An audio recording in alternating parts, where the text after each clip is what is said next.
upstairs, downstairs, or in this case, right in front of him. But thanks to my alarm, which I had tuned with my own voice, that sounds beautiful, just saved your life. Shady people can be anywhere. They can be your neighbors, they can be your friends, they can be lurking right outside your window. Now, I know you both, as well as you've done all of your research. You all lived in houses, you've all seen people that are a little sketchy. But let me tell you, you're not safe from them, not even in your own house. But today, I'm going to be providing you tools, techniques that can help you defend against these heathens that you see there. So today we're going to be talking about a lot of these things that can help secure you and can help prevent you and can help motivate you to be free from them. So, gentlemen, Joe, how's it going? Zach. I'm part of the HD Company Home Defense establishment, so to speak. And before I sell you one of my fantastic products here, let me tell you that according to NationSearch website and their article, Home Invasion Stats That Will Keep You Up at Night, which believe me, these kept me up at night, which was published on December 4th, 2017. They stated that a property crime happens once in every 4 seconds. That is 15 times a minute. That is 30 times every 2 minutes. Whoa. And of those crimes, 38% of those are assaults.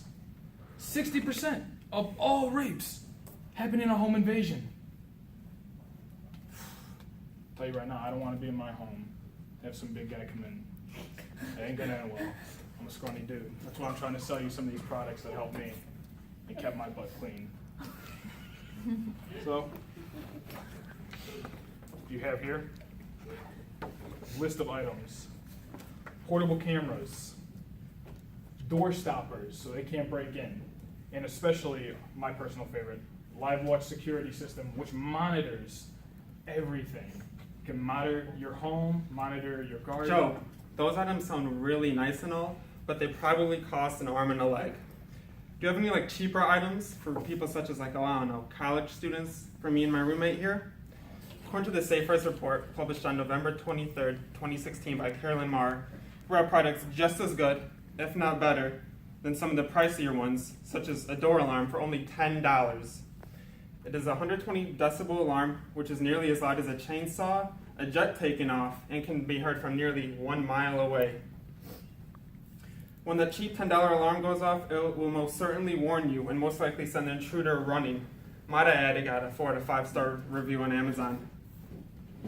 Or you could even get a fake security camera for $8, which tricks intruders into thinking that they are being watched. $8. Why would I buy your expensive products if these cheaper ones work just as good? Even the $8 fake security camera got a 4 to 5 star customer review on Amazon. People only need to deter the invader, and I could do that with barely any cash down. I'm almost positive that if an intruder saw an advanced security camera pointed at the front door or heard a sound as loud as a jet taking off, that they wouldn't even think twice about trying to invade my home. Having security systems at home is highly recommended, but also you have to consider a safety plan for prevention. But what's the difference between home invasion and burglary? Well, it depends on you. If you're at home during a break-in, it's considered a home invasion. If you are not, it's just a simple burglary. Either way, you, your family, or your properties are not safe. According to the University of North Carolina, Department of Criminal Justice, on their article published on June 2012, Understanding Decisions to Burglarize from Offenders' Perspective, 60% of convict burglars state the presence of a security system, and that influenced their decision to target a different home. Surprisingly, 30% of thieves or criminals enter at home through using the main door or windows. Also, you have to consider your neighborhood. Is it safe? I would like to tell you the 5 most dangerous cities in the U.S. The fifth place we have Rockford, Illinois, followed by Memphis, St. Louis, and Detroit. So you have to gather with your family and make a plan. So which you can consider having a high spot, or which number you have to dial, and also you need to have a evacuation route or escape route from a thief. Also, you need to have a good illumination outside your home, and always lock your doors and windows at night. Oh my God, a thief! Let's hide and call the cops. Knowing and having a plan in case of an invasion will help you, but in my case, I was still able to enter the house. And here are some reasons why. Security systems, they are not perfect. They are human-made, installed, and programmed, and humans make mistakes. Installations can be incorrect, they cannot work, or just the system in general can malfunction. The system is a piece of technology, and technology fails constantly around the world. And especially during years of service, it has more chances to fail. The security system needs a power source. If there's any kind of power outage or the power goes out for any reason whatsoever, the system will stop working. Unless there is some kind of backup power source, such as a generator or battery. And batteries are limited, so eventually the power will go out. Sensors could fail at detecting me, or they could detect me as something already inside the house, such as a pet. The system can send a wrong signal or no signal at all.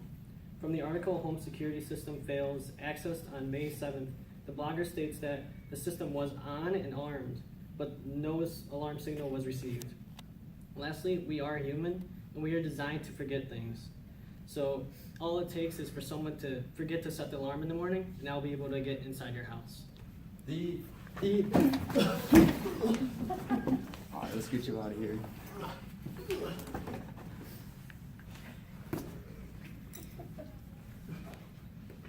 Alright, so sometimes when all else fails, what you could do, these are things you could do yourself. So according to podmechanic.com, these are 7 ways you could protect yourself. 7 ways you could protect yourself from home invasions that I accessed on April 30th, 2018 by Joe Papalardo and Chad Hunt. These are things you could do. You could create a safe room, which could be anywhere in your house. It could be in a closet, under the stairs, in the bathroom, somewhere you can keep yourself safe. That's hidden from home invader or the home invader. You could also create a code word, which could be anything you and your family know. What that word can tell you. That tells you tells you when to leave your house, like if you're leaving, or when anyone else in your family is leaving as well. So another thing you could do, if you have a gun, you could use it, but only use it if you're in your immediate danger, and only use a gun if you are trained to use one and you are licensed to use one as well. And then what else you could do, you could also fight back, but that's your last resort, because if you fight back and something happens to you, that way you can get killed, or you could even end up in the hospital and get really hurt. And you could also hurt the home invader, and you could also get in trouble for that if there's laws for it. Alright, so today we learned about home invasions and what you could do to protect yourself from the home invader. We learned about safety techniques, we learned about self-defense techniques, and we learned about security items that are cheap and expensive. And then, so every year from 2003 to 2007, there were 3.7 million burglaries that happened every day, or throughout the year. And so with these techniques, you could help prevent those from happening.